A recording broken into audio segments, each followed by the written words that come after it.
अलविदा साल 2018। नमस्कार, स्वागत है आप सभी का। आपके साथ मैं हूं नुपुर जारोली जैन। चलिए 2019 का आप और हम खुले दिल से स्वागत करते हैं। कहने को साल 2018 को हम बाय बाय कह रहे हैं, पर कुछ इस साल कुछ ऐसे घटनाक्रम रहे जिन्हें हम अलविदा नहीं कह सकते। ये ऐसी खबरें रही जो कि सालों साल याद रखी जाएगी और गाहे बगाहे साथ ही अदालती कार्रवाई में कोर्ट की जाएगी। तो आइए साल की उन खबरों का रिकैप देखते हैं जो कि इतिहास के पन्नों में जगह पा चुकी है।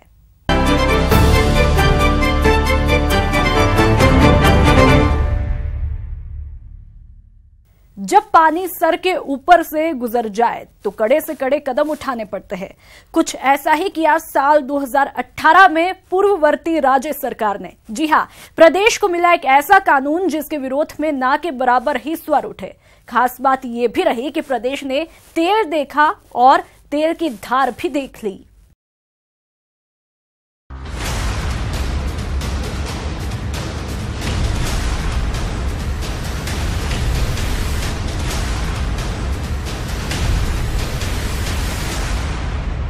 और इस पब्लिक सेंटिमेंट पर राजस्थान में भी साल 2018 में कानूनन मुहर लग गई। दरअसल नाबालिग बच्चों के साथ रेप और फिर उनकी नृशंस हत्याओं की एक के बाद एक कई वारदातों से देश भर में खलबली मची ही हुई है। एनसीआरबी के आंकड़े चीख चीख कर ठोस कानून की मांग कर रहे थे।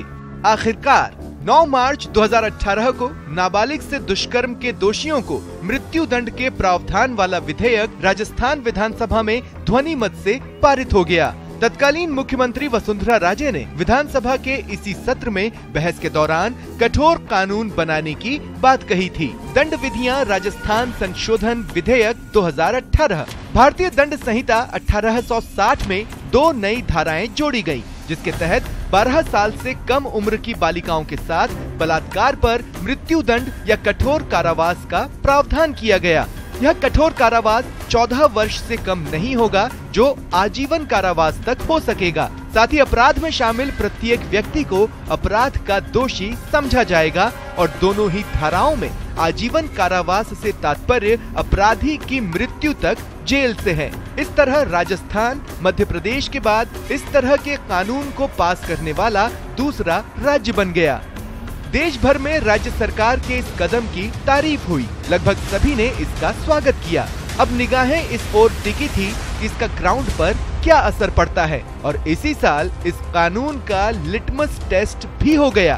कानून बने कुछ ही दिन हुए थे कि एक हैवान ने मासूमियत का कत्ल कर दिया। हवस का अंधा गांव का 19 वर्षीय पिंटू दृष्टिहीन ताई की गोद से एक बच्ची को छीन कर ले गया था।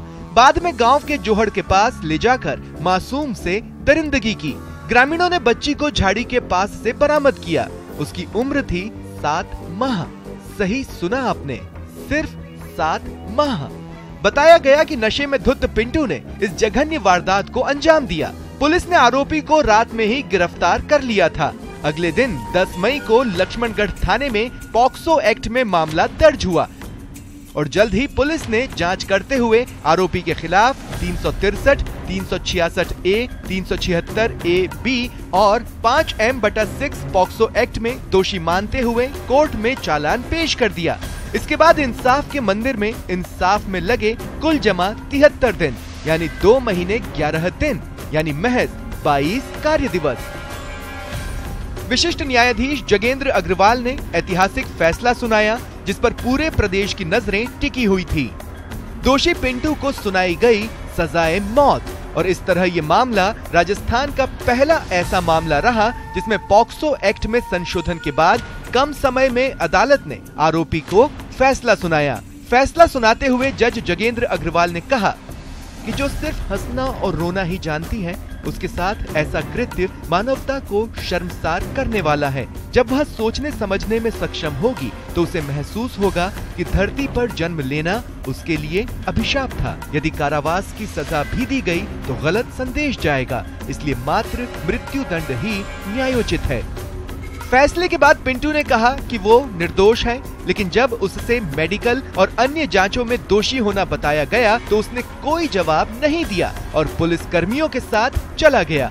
साल 2018 ने अपराध के खिलाफ जंग में कानून को एक नया हथियार सौंपा और उसकी धार भी देखी।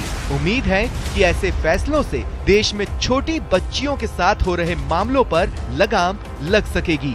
Bureau report, news 18 Rajasthan. देश में कहीं भी बात गाय से होकर गौरक्षकों से होते हुए राजनीति तक पहुंचे तो समझिए बात अलवर की ही हो रही होगी। किसी की खूबी बताने के लिए कहा जाता है गौ है गौ, लेकिन अलवर बदनाम हुआ तो उसी गौ को लेकर मामला मॉब लिंचिंग का, जो इस साल भी पेचीदा ही रहा।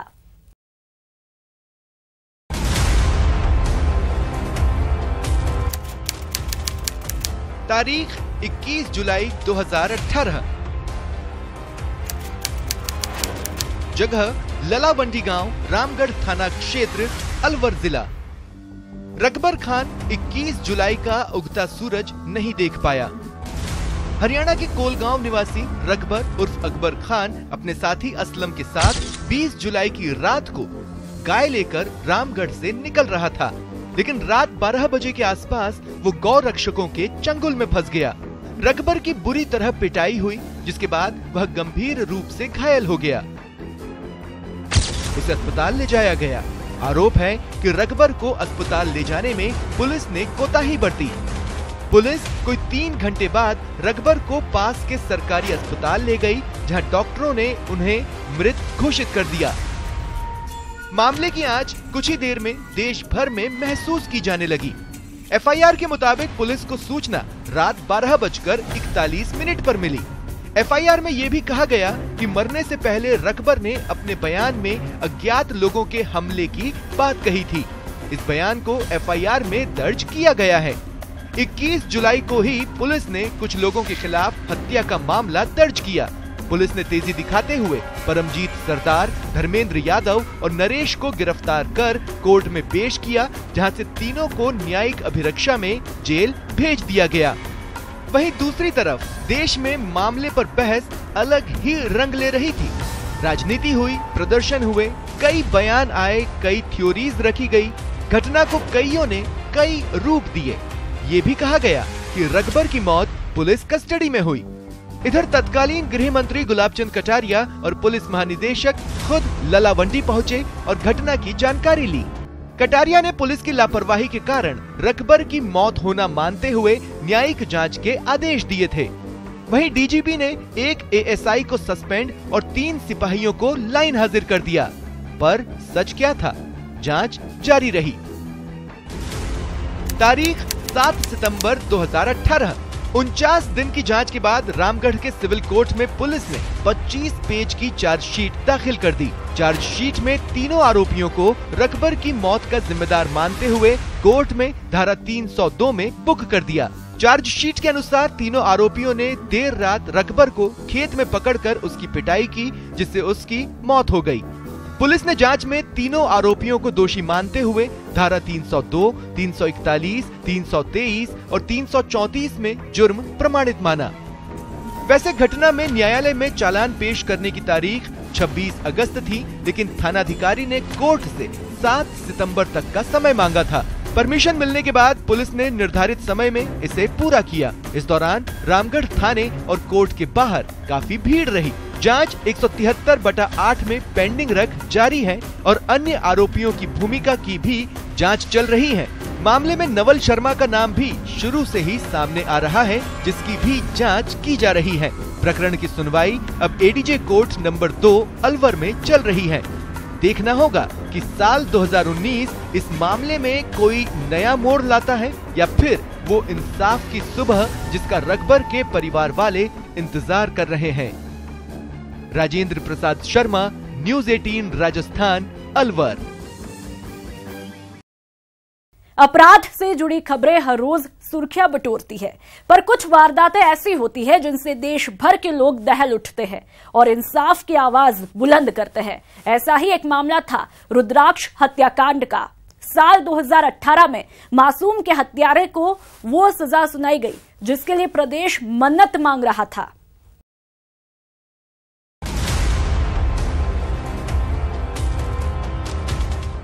मेरी हंसी खेलती ज़िंदगी को उसने उजाड़ दिया।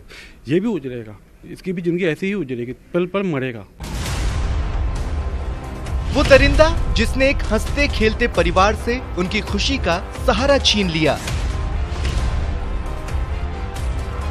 वो जल्लाद जिसके चलते एक पूरा परिवार आज भी घुटन से गुजर रहा है। वो दरिंदा झूलेगा फांसी के फंदे पर। वो जिसने हर मासूम के दिल में खौफ ही खौफ भर दिया था। वो जिसे हर माता पिता सिर्फ और सिर्फ बद्दुआएं दे रहे थे। इस साल उस मामले का इंसाफ हो गया। थोड़ा नहीं, काफी पीछे ले चलते हैं। 9 अक्टूबर 2014 को 7 साल के रुद्राक्ष का तलवंडी में घर के पास से टॉफी का लालच देकर अपहरण कर लिया गया और परिवार से फोन कर 2 करोड़ की फिरौती मांगी गई। इससे पहले कि पुलिस कुछ कर पाती, 10 अक्टूबर को बूंदी जिले में जाखमुंड नहर से रुद्राक्ष का शव बरामद हुआ। इसके बाद पुलिस सांप निकलने के बाद लकीर पर लकीर पीटती रही और आरोपी अंकुर पाड़िया फरार हो गया। इंसाफ की मांग को लेकर धरना दिया गया, रैली निकाली गई, कैंडल मार्च हुआ, व्यापारियों ने दुकानें बंद रखी, प्रदेश भर से जस्टिस के लिए आवाजें उठी। कानून व्यवस्था सवालों के घेरे में आ चुकी थी। दबाव बढ़ता देख आला अधिकारी लगाए गए और आखिरकार 11 दिनों तक 9 राज्यों में पुलिस को छकाने वाला अंकुर पाड़िया लखनऊ से अपने भाई अनूप पाड़िया और 2 सहयोगियों के साथ गिरफ्तार कर लिया गया। फिर चला मुकदमा। दोनों ओर से वकीलों ने दमदार दलीलें रखी, कई कानूनी दाव पेच देखने को मिले और फिर आया इंसाफ का दिन इस साल 2018 में। 26 फरवरी 2018 को वो फैसला आया जिसका इंतजार न सिर्फ एक परिवार को बल्कि पूरे प्रदेश को था। जी हाँ, कोटा की अदालत ने 326 पन्नों में अपना इंसाफ दर्ज किया।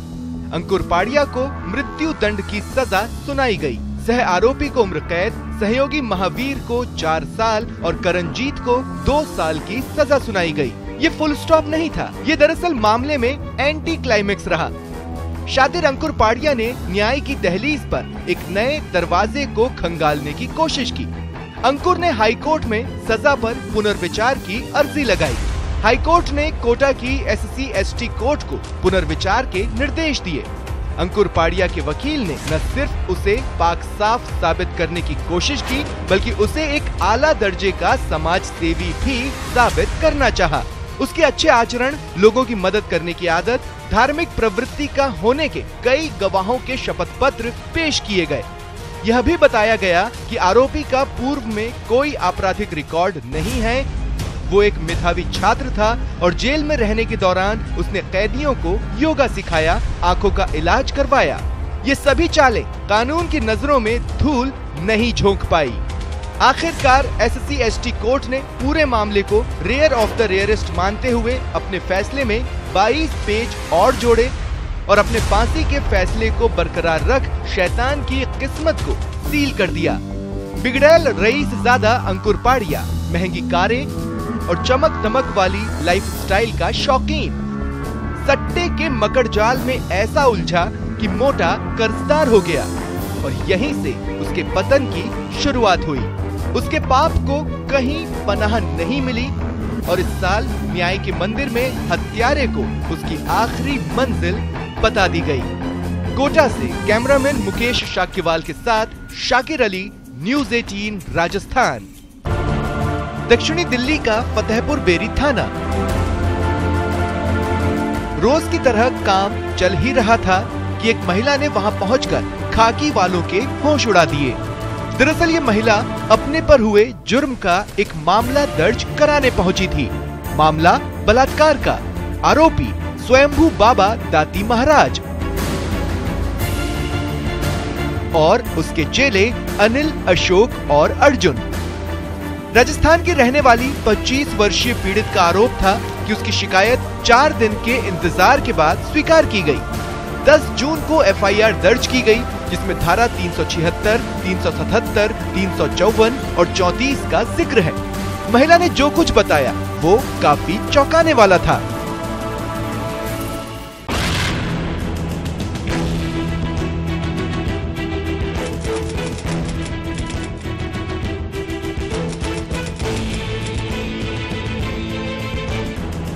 पीड़ित लगभग 1 दशक से बाबा की अनुयायी थी, पर बाबा और उसके चेलों ने आश्रम में धर्म की आड़ में हवस का नंगा नाच खेला। उसके साथ बार बार रेप किया गया। गांव के इर्द गिर्द फैले खेत हाथों को सुर्ख रंग देती मेहंदी पैदा करते हैं। अब वही गांव देश भर में सुर्खियां पैदा कर रहा था। जिस जगह बाबा को हाजिरी देने जाने माने चेहरे पहुंचते थे, अब वहां जांच टीमें फेरे लगाने लगी। इधर साल 2018 में केस की जांच को स्थानीय पुलिस से लेकर अपराध शाखा को सौंप दिया गया। इस बीच पीड़ित के धारा 164 के तहत बयान हुए और मेडिकल जांच कराई गई। दाती के समर्थकों का कहना था कि बाबा को सांसारिक सुख की इच्छा होती तो बचपन में हुए विवाह से किनारा नहीं करते। सवाल उठाए कि पीड़ित इतने दिन कहां रही। पीड़ित ने बताया कि वह करीब 2 साल पहले आश्रम से भाग गई थी और अवसाद में थी। अवसाद से उबरने के बाद उसने इंसाफ के लिए कानून का दरवाजा खटखटाया। जांच चल रही थी और दाती महाराज सलाखों से आंख मिचौली का खेल खेल रहे थे।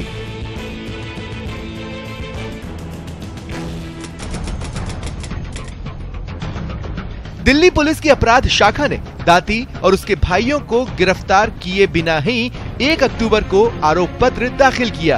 पुलिस का कहना था कि उसे आरोपियों की गिरफ्तारी के लायक साक्ष्य नहीं मिले हैं और केवल पीड़ित के बयान के आधार पर ही आरोप पत्र दाखिल किया है। कोर्ट ने चार्जशीट पर सवाल उठाते हुए कहा कि पीड़ित ने जब अपने बयान 164 में दर्ज करा दिए थे तो अभी तक इस मामले में दाती महाराज की गिरफ्तारी क्यों नहीं हुई। नवंबर के शुरुआत में कोर्ट ने दाती की गिरफ्तारी न होने से नाराज हो सख्ती दिखाई और पीड़ित की याचिका पर केस सीबीआई को सौंप दिया। कोर्ट ने कहा कि सीबीआई की जांच के बाद ही पुलिस के आरोप पत्र पर विचार किया जाएगा। इस बीच एक सच जो सामने आया उसने न केवल सबको बल्कि खुद पीड़ित को भी हैरान कर दिया। दरअसल वो आरोपी जो दाती के चेले बताए जा रहे थे, क्राइम ब्रांच की जांच में सामने आया कि दरअसल वो तीनों बाबा के सौतेले भाई थे। इधर दाती ने इस मामले में सीबीआई जांच शुरू होने से पहले ही अक्टूबर में जयपुर और पाली स्थित करोड़ों की संपत्तियों को सस्ते दामों पर बेच दिया।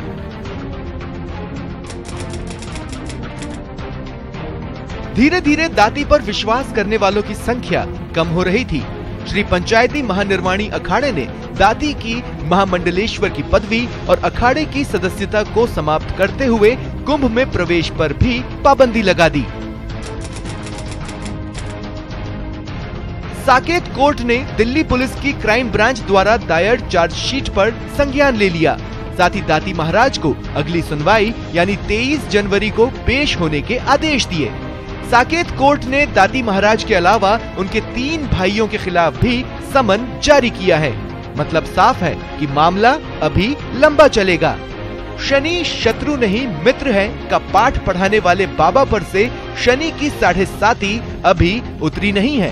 साफ है कि दाती महाराज के लिए 2019 यानी न्यू ईयर की शुरुआत हैप्पी नहीं होगी। Bureau report, news 18 Rajasthan.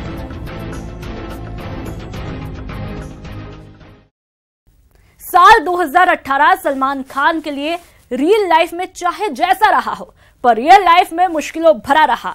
20 साल पुराने मामले में सलमान को सजा सुनाई गई और सलमान को 52 घंटे जेल में भी बिताने पड़े। हालांकि अभी ये मामले का फुल स्टॉप नहीं है।